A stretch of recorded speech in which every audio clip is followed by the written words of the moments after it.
you moved to New York I in the moved. 70s, the late 70s. How did Well, that happen? actually, I'm gonna tell you it's really interesting because people have asked me how was my association with New York.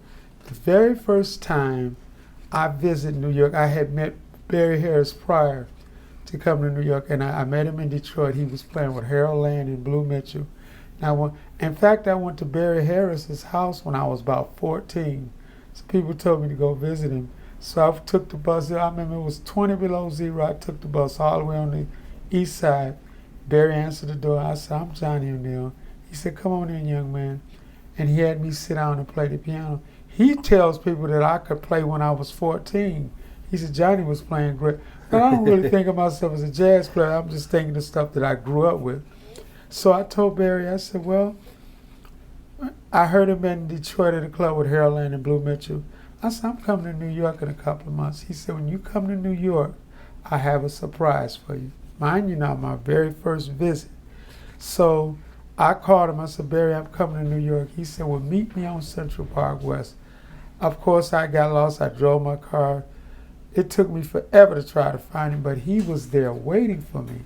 He said, "I got a surprise." I didn't know what the surprise was. Yeah. He took me over to Jersey. He introduced me to the Baroness. He said, "Monk."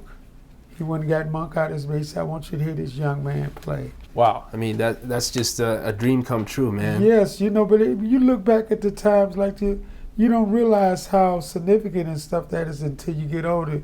I went, wow, my very first visit, I hung out with Monk all day. We sat and played.